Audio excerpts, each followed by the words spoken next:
Financial experts born out of capitalism often describe money as a medium of fair exchange, when in fact, from the moment humans created divine authority, money has been imbued with the genes of dominance. Financial experts selectively ignore this gene to cloak the most unequal currency in the guise of equality, allowing the masses to labor tirelessly while accumulating endless wealth for the powerful. In the long history of human divine rule, money was not, as historians often claim, a medium of fair exchange but a debt certificate granted by divine authority. Those who frequently advocate for fairness are often the powerful, and money is no exception.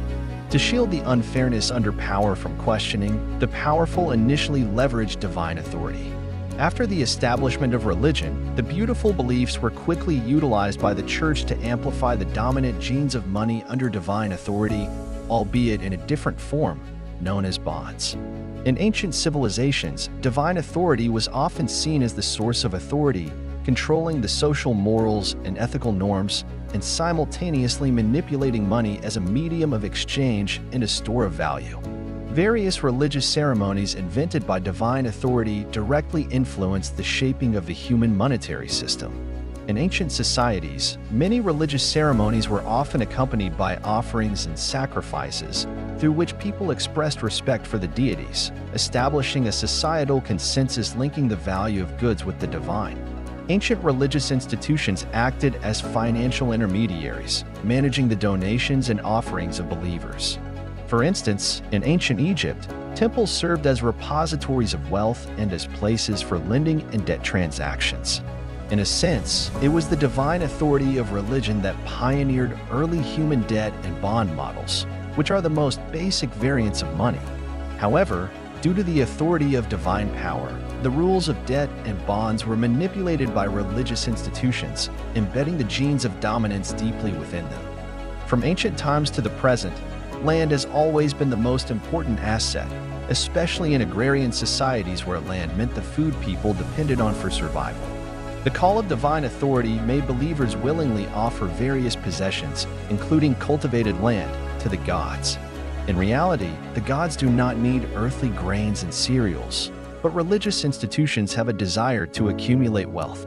Religious institutions use divine authority to sign contracts with landless farmers for cultivation and offerings, which were essentially land cultivation bonds. In such contracts, the dominant factors of power inevitably existed, with the authority to decide the amount of offerings lying with the religious institutions possessing divine authority. In times of natural disasters resulting in poor harvests, the sacred offerings could not be reduced, leading to the fate of hard-working farmers being enslaved and castrated. Even during the Roman Republic period, the monarchy was considered God-given. Kings had to confirm the legitimacy of their throne through divine authority and often used the altar to strengthen the authority of minting money by offering it as a sacrifice.